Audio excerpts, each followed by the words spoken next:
Selamat pagi kepada Ibu dosen yang terhormat dan teman-teman semuanya yang kami cintai dan kami banggakan. Pada kesempatan kali ini, kami akan membawakan materi mengenai kebijakan dividen. Sebelum mulai memaparkan materi, izinkanlah saya untuk memperkenalkan anggota kelompok 4 terlebih dahulu. Yang pertama, Ninyoman Istirina Priandari dengan NIM 2007521 063 absen 13. Yang kedua, Anak Agung Ngurah Kameswara Mautama dengan NIM 2007521 absen 16. Yang ketiga, saya sendiri Putuyan Marananda dengan NIM 2007521 dengan absen 24. Yang keempat, Raymond Trianes dengan NIM 2007521 absen 26. Yang terakhir, Cokordo Bagus Pranajaya Pemayun dengan NIM 2007521 absen 30. Baik, materi yang pertama akan dibawakan oleh Anak Agung Ngurah Kameswara. Untuk saudara, waktu dan tempat dipersilakan. Saya akan memaparkan materi tentang pengertian kebijakan dividen. Menurut Sartono, kebijakan dividen adalah keputusan apakah yang diperoleh perusahaan akan dibagi kepada pemegang saham sebagai dividen atau akan ditahan dalam bentuk laba ditahan guna pembiayaan investasi di masing dating. Apabila perusahaan memilih untuk membagi laba sebagai dividen, maka akan mengurangi laba yang ditahan dan selanjutnya mengurangi total sumber dana interval financing. Sebaliknya, jika perusahaan memiliki untuk menahan laba yang diperoleh, maka kemampuan pembentukan dana intern akan semakin besar. Kebijakan dividen adalah suatu perusahaan sehubungan dengan membayar pendapatan sebagai dividen dibandingkan mempertahankan mereka untuk reinvestasi di perusahaan. Ini adalah pembagian keuntungan antara pembayaran kepada pemegang saham dan investasi kembali dalam perusahaan. Dengan demikian, kebijakan dividen merupakan bagian penting dari jangka panjang strategi perusahaan pembiayaan. Yang kedua, prosedur pembayaran dividen. Pada umumnya, pembayaran dividen dilakukan secara tunai. Keputusan pembayaran dividen di Indonesia berada di negara Amerika Serikat yang menyatakan keputusan pembagian dividen berada di tangan Board of Director. Di Indonesia, keputusan pembagian dividen melalui rapat umum pemegang saham berdasarkan UU nomor 1 tahun 1995 pasal 62 ayat 1 dan 2 apabila RUPS telah memutuskan untuk membagikan dividen, maka tanggal tersebut merupakan declaration date para pemegang saham yang namanya tercantum dalam daftar pemegang saham DPS. Pada tanggal tertentu dinyatakan berhak menerima dividen, tanggal tersebut dinyatakan sebagai date of record. 5 hari kerja sebelum date of record ditentukan tanggal 8 dividen. Pada tanggal ini dan sesudahnya pembeli saham tidak berhak untuk memperoleh dividen yang akan dibagikan. Pada hari ini dan sesudahnya dikatakan saham di perdagangan ex dividend date, sedangkan sebelumnya dikatakan saham di perdagangan cum dividend. Pada RUPS juga menyebutkan kapan dividen akan dibayarkan dan bagaimana cara pembayarnya. Tanggal pembayaran tersebut disebut payment date. Sekian pemaparan materi dari saya. Materi berikutnya akan dibacakan oleh Yuan. Sekian, terima kasih. Terima kasih Anak Agung Ngurah Kameswara atas pemaparan materinya. Materi selanjutnya akan dipaparkan oleh saya sendiri. Di sini saya akan memaparkan materi mengenai faktor-faktor yang mempengaruhi kebijakan dividen. Faktor-faktor yang mempengaruhi kebijakan dividen pada umumnya meliputi: yang pertama, posisi kas atau likuiditas perusahaan mempengaruhi kemampuan perusahaan untuk membayar dividen. Bagi perusahaan yang memiliki laba ditahan yang cukup, tetapi manajemen memutuskan untuk menginvestasikan ke dalam aktiva real, maka perusahaan tidak dapat membayar dividen dalam bentuk kas. Yang kedua, kebutuhan pembayaran kembali utang perusahaan juga mempengaruhi terhadap kemampuan perusahaan untuk membayar dividen. Adanya batasan dalam perjanjian peminjaman kepada kreditur, seperti misalnya pembayaran dividen, dapat dilakukan setelah laba yang tersedia bagi pemegang saham dikurangi dengan angsuran pinjaman atau apabila modal kerja mencapai tingkat tertentu. Di samping itu, persetujuan pemegang saham preferen di mana menuntut hak pembayaran dividen sebelumnya pembayaran dividen kepada pemegang saham biasa. Yang ketiga, tingkat ekspansi yang tinggi memerlukan dana yang besar, sehingga laba yang diperoleh lebih baik ditahan. Stabilitas earning memungkinkan perusahaan untuk mempertahankan payout ratio yang tinggi. Yang keempat, akses perusahaan di pasar modal juga berpengaruh terhadap kebijakan dividen. Aksesibilitas perusahaan ini dipengaruhi oleh usia dan skala perusahaan. Bagi perusahaan yang sudah established, lebih mudah mempertahankan payout ratio yang tinggi dibandingkan dengan perusahaan yang kecil. Yang kelima, pemegang saham dalam kelompok pajak juga berpengaruh terhadap kebijakan dividen. Kepemilikan perusahaan oleh investor yang kecil cenderung untuk memiliki payout yang tinggi, sedangkan kepemilikan perusahaan oleh pemegang saham yang termasuk dalam kelompok pembayaran pajak besar akan lebih menyukai untuk mempertahankan payout yang rendah. Baik, materi selanjutnya adalah dana yang bisa dibagikan sebagai dividen. Prakteknya, pembagian dividen dikaitkan dengan laba yang diperoleh perusahaan tersedia bagi pemegang saham. Laba ini ditunjukkan dalam laporan rugi laba yang disebut sebagai laba setelah pajak atau earning after taxes. Besarnya dana yang bisa dibagikan sebagai dividen sama dengan laba setelah pajak. Dana yang diperoleh dari hasil operasi selama satu periode tersebut adalah sebesar laba setelah pajak ditambah dengan penyusutan. Meskipun demikian, bukan berarti bahwa kita bisa membagikan jumlah ini sebagai dividen, maka perusahaan tidak akan dating. Berdasarkan teori keuangan, jumlah dana yang bisa dibagikan sebagai dividen bisa dinyatakan dengan persamaan sebagai berikut. Dividen sama dengan EAT ditambah penyusutan dikurang investasi AT dikurang penambahan MK, di mana EAT adalah laba setelah pajak, AT merupakan aktivitas tetap, MK merupakan modal kerja. Persamaan tersebut menunjukkan bahwa dana yang bisa dibagikan sebagai dividen merupakan kelebihan dana yang diperoleh dari operasi perusahaan, yaitu EAT ditambah penyusutan. Di atas keperluan investasi untuk menghasilkan laba di masa yang akan datang. Hanya saja untuk menyederhanakan analisis, sering diasumsikan bahwa investasi pada aktiva tetap akan diambil dari penyusutan dan modal kerja dianggap tidak berubah. Sehingga dengan asumsi seperti itu akan besarnya dividen diturunkan oleh EAT.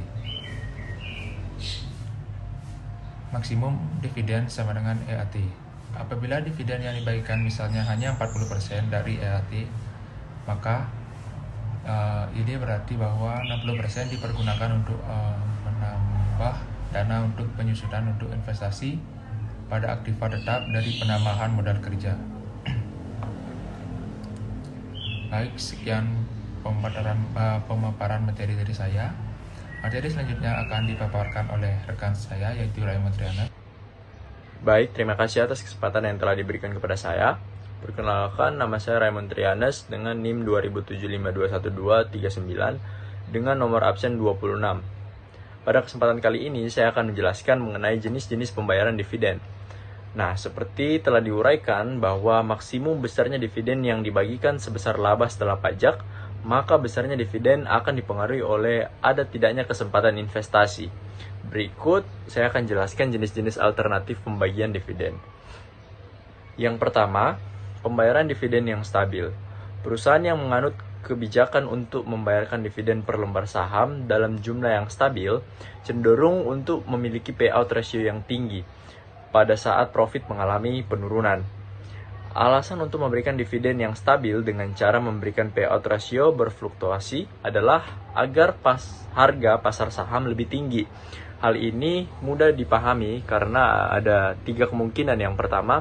Ada tiga hal. Yang pertama, dividen yang berfluktuasi lebih berisiko daripada dividen yang stabil. Oleh karena itu, tingkat ratio rate yang lebih rendah akan diterapkan pada dividen yang stabil, sehingga nilai saham lebih tinggi.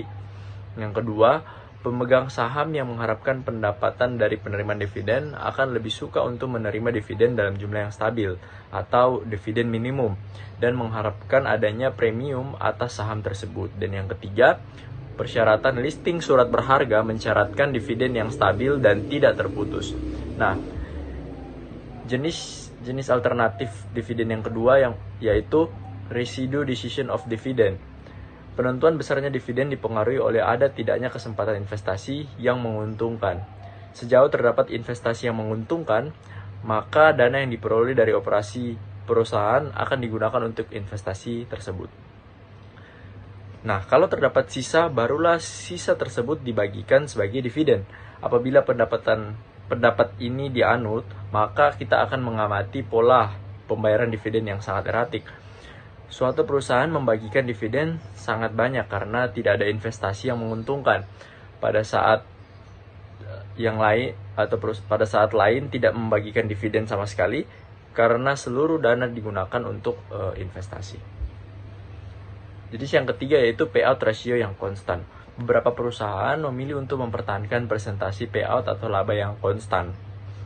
Dengan demikian, apabila laba yang diperoleh berfluktuasi, maka dividen yang dibayarkan juga akan berfluktuasi. Kebijakan ini cenderung tidak akan memaksimumkan nilai saham perusahaan.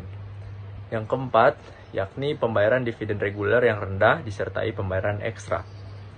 Kebijakan yang terakhir merupakan kebijakan yang moderat, yaitu merupakan kompromi atas dua kebijakan, yakni 1 dan 3 yang lebih fleksibel. Nah, selanjutnya saya akan menjelaskan mengenai contoh soal yang pertama. Perusahaan A sedang merencanakan untuk memperluas sarana produksinya tahun depan dengan investasi 13 juta. Rasio hutang terhadap total aset saat ini adalah 40% dan itu dianggap merupakan struktur modal yang optimum. Laba setelah pajak saat ini sebesar 6 juta. Jika perusahaan A berharap untuk mempertahankan 60% dividen payout rasionya, berapa banyak external equity yang diperlukan untuk membiayai ekspansi tersebut? Nah, di sini pembahasannya diketahui bahwa laba setelah pajak sebesar 6 juta. Dividen payout sebesar 60%. Nah, dividen sebesar 3.600.000. Laba yang ditahan sebesar 2.400.000. Capital budget diketahui di soal tadi sebesar 13 juta. Dan debt to total asset yakni 100% kurang 60% sebesar 40%, dan total hutang sebesar 5.200.000. Total equity 60% sebesar 7.800.000 dan laba yang ditahan sebesar 2.400.000 sehingga mendapatkan external equity sebesar 5.400.000. Nah, pada contoh yang kedua yakni soalnya perusahaan B memperoleh laba setelah pajak sebesar 11 juta tahun yang lalu dan membagikannya dalam bentuk dividen sebesar 3.960.000. Dividen tersebut telah tumbuh dengan tingkat pertumbuhan sebesar 6% per tahun selama 10 tahun. Pada tahun ini perusahaan memperoleh laba sebesar 14 juta. Kesempatan investasi yang tersedia sebesar 10 juta. Hitunglah dividen untuk tahun ini di bawah setiap kebijakan berikut ini. Yang pertama, mencari payout yang konstan. Yang bagian B, yakni mencari pertumbuhan dividen yang stabil. Melalui yang pertama, yakni payout ratio. Diketahui bahwa bentuk dividennya sebesar 3.960.000 dan di tahun lalu dan memperoleh laba setelah pajak sebesar 11 juta. Maka 3.960.000 dibagi dengan 11 juta dan dikali dengan 100%, didapatlah hasil 36%.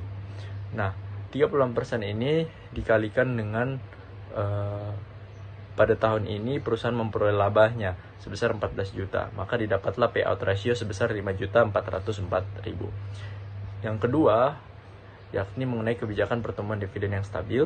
Pertumbuhan 6% sehingga dividen dibayarkan sebesar 1 ditambah 6%, artinya bahwa setiap tahun ditambah 6%. dikali dengan 3.960.000, yakni bentuk dividennya sebesar 3.960.000. Nah, lalu mendapatkan hasil pertumbuhan 6% per tahun. Dividen yang dibayarkan sebesar 4.197.000. Sekian pembahasan materi dari saya mengenai jenis-jenis pembayaran dividen. Selanjutnya saya kembalikan kepada moderator. Terima kasih. Terima kasih Raymond atas pemaparan materinya. Materi selanjutnya akan dibawakan oleh rekan saya yaitu Cokordo Bagus. Untuk Cokordo Bagus, waktu dan tempat dipersilakan. Baik, kali ini saya akan memaparkan teori tentang teori kebijakan dividen. Yang pertama, dividen tidak relevan. Teori dividen tidak relevan dikemukakan oleh Miller dan Modigliani pada tahun 1961 yang selanjutnya disebut MM, yang berpendapat bahwa di dalam kondisi bahwa keputusan investasi yang given, pembayaran dividen tidak berpengaruh terhadap kemakmuran pemegang saham. Lebih lanjut, MM berpendapat bahwa nilai perusahaan ditentukan oleh earning power dari aset perusahaan. Dengan demikian, nilai perusahaan ditentukan oleh keputusan investasi. MM membuktikan pendapatan dengan asumsi yang pertama, pasar modal yang sempurna di mana semua investor bersikap rasional. Yang kedua, tidak terdapat pajak. Yang ketiga, tidak terdapat biaya emisi saham. Yang keempat, leverage tidak berpengaruh terhadap biaya modal. Yang kelima, para investor manajer mempunyai informasi yang sama. Yang keenam, distribusi pendapatan di antara dividen dengan laba ditahan tak berpengaruh terhadap biaya ekuitas. Yang ketujuh, kebijakan capital budgeting terlepas dari kebijakan dividen. Hal penting dari pendapatan MM adalah bahwa pengaruh pembayaran dividen terhadap kemakmuran pemegang saham akan diimbangi dengan jumlah yang sama dengan cara pembelanjaan atau pemenuhan dana yang lain. Jadi yang penting adalah apakah investasi yang tersedia diharapkan akan memberikan NPV yang positif. Tidak peduli apakah dana yang dipergunakan untuk membiayai berasal dari perusahaan laba ditahan ataukah dari luar perusahaan. Dampak keputusan tersebut sama saja bagi kekayaan pemodal, atau keputusan dividen adalah tidak relevan. Untuk memperjelas uraian tersebut, perhatikan contohnya misalnya suatu perusahaan mempunyai neraca sebagai berikut. Jumlah saham senilai 1 juta per lembar, harga saham 8.050 per lembar, kas senilai 1 miliar 50 juta, aktiva lain senilai 7 miliar, modal sendiri senilai 8 miliar 50 juta. Totalnya menjadi 8 miliar 50 juta. Misalkan pada kesempatan tersebut, tersedia kesempatan investasi yang diharapkan sebesar NPV 200 juta dan memerlukan dana sebesar 100 juta. Apabila para pemegang saham memutuskan untuk mengambil investasi tersebut, tidak perlu menerbitkan saham baru. Karena dana yang ada dalam perusahaan masih mencukupi, maka rencana akan nampak sebagai berikut. Kas 50 juta, PV investasi 1 miliar 200 juta, aktiva lain senilai 7 miliar. Modal sendiri 8 miliar 250 juta. Totalnya 8 miliar 250 juta. Sekarang, misalkan para pemegang saham menginginkan membagi dividen per lembar senilai 100 juta, tetapi ingin mengambil investasi dengan PVP 200 juta tersebut. Karena besarnya dividen yang dibagikan adalah 100 juta, maka perusahaan perlu menerbitkan saham baru sebesar 100 juta, sehingga neracanya akan nampak sebagai berikut. Kas 50 juta, PV investasi 1 miliar 200 juta, aktiva lain 7 miliar. Modal sendiri lama 7 miliar 250 juta, modal sendiri baru 1 miliar. Totalnya menjadi 8 miliar 250 juta. Yang B ada bird in the hand theory. Teori ini dikemukakan oleh Gordon pada tahun 1965 dan Liner pada tahun 1956, di mana beliau berpendapat bahwa biaya ekuitas perusahaan akan mengalami kenaikan disebabkan oleh penurunan pembayaran dividen, karena investor lebih yakin terhadap penerimaan dan pembagian dividen dibandingkan dengan kenaikan nilai modal, atau capital gain, yang dihasilkan laba tersebut. Yang C, tax differential theory. Dikemukakan oleh Lisenberger dan Ramsawamy pada tahun 1979, dikemukakan bahwa dalam kaitannya dengan pajak pendapatan perseorangan, pendapat yang relevan bagi investor adalah pendapatan setelah pajak, sehingga keuntungan yang disyaratkan juga setelah pajak. Information Content Hypothesis.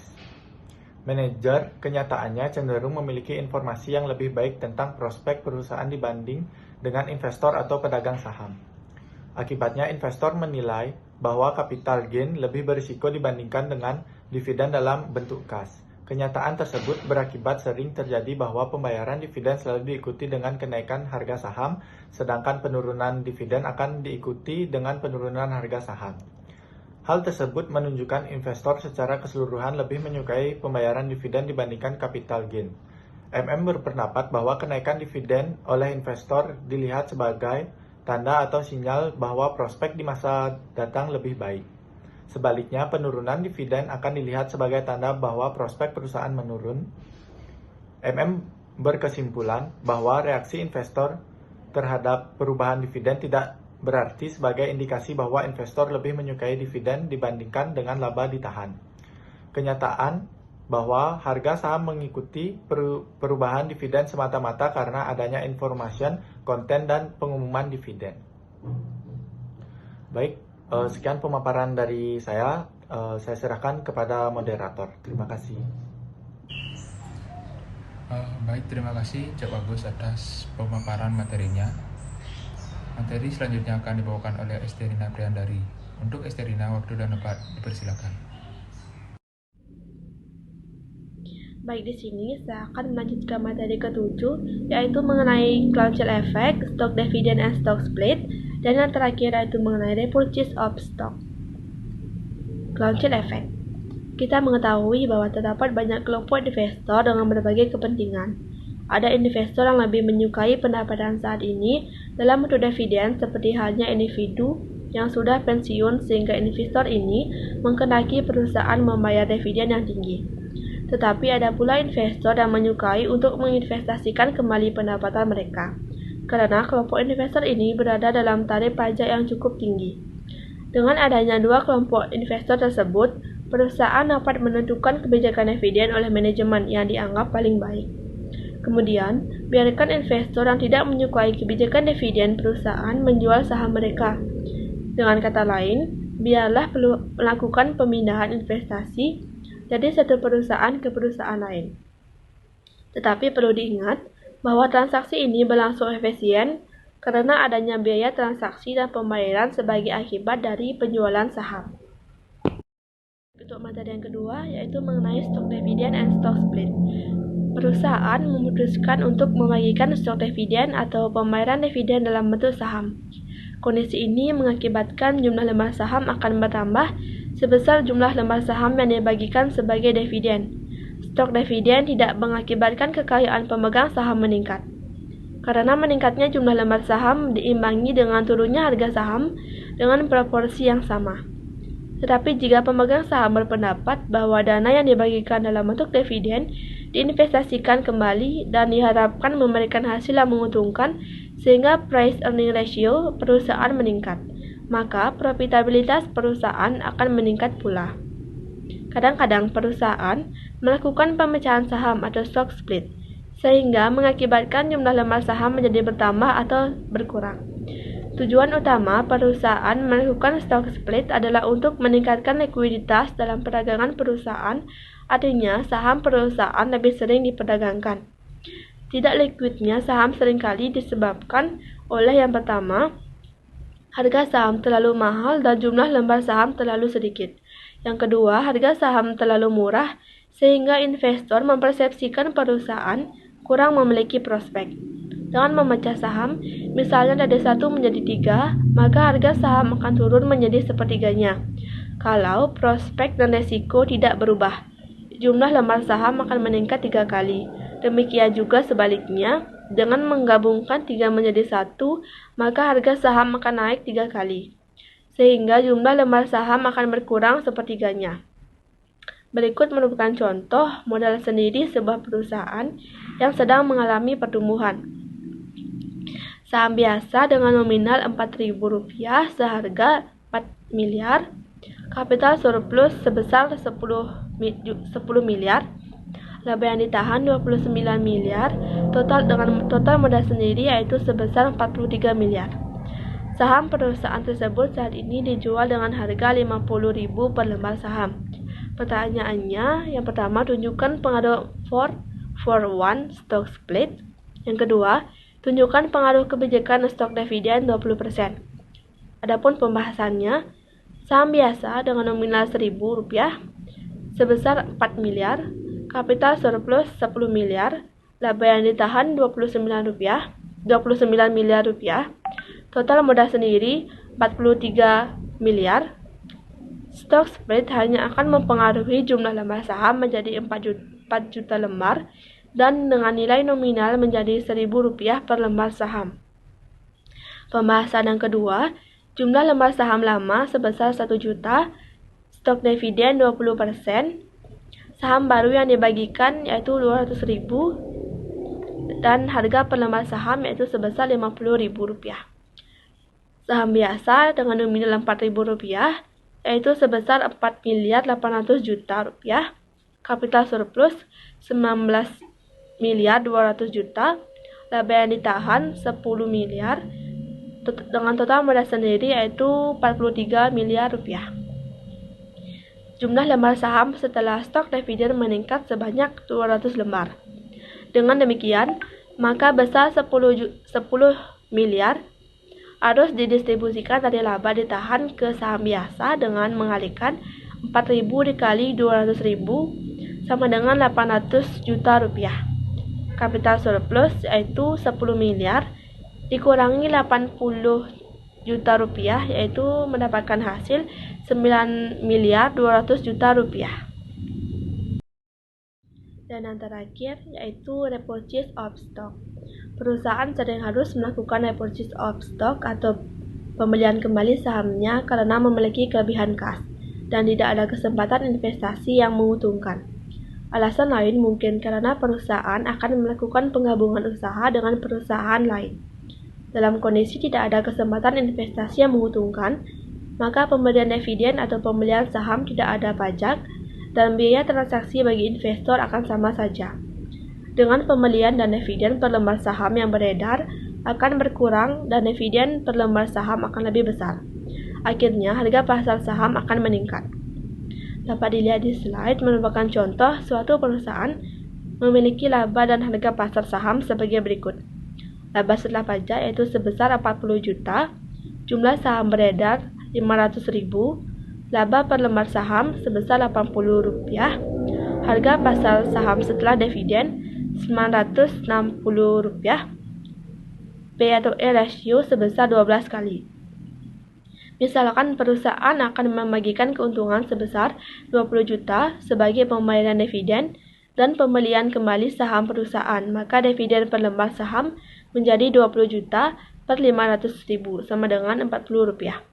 Dengan demikian, investor berharap harga saham sebelum dividen dibayarkan adalah sebesar Rp1.000. Misalkan perusahaan akan membeli saham dengan dana 20 juta, maka akan dapat dibeli saham sebanyak 20 juta per Rp1.000 sama dengan 20.000 lembar saham. Sehingga jumlah lembar saham menjadi 40 juta per 880.000 sama dengan Rp83,33. Apabila P/E ratio perusahaan tidak berubah sebesar 12 kali, maka harga besar saham pasar saham secara keseluruhan tidak mengalami perubahan, yakni Rp83,33 dikali dengan 12 sama dengan Rp1.000. Dengan demikian, yang diterima investor baik lewat pembagian dividen maupun pembelian kembali saham adalah sama sebesar Rp40.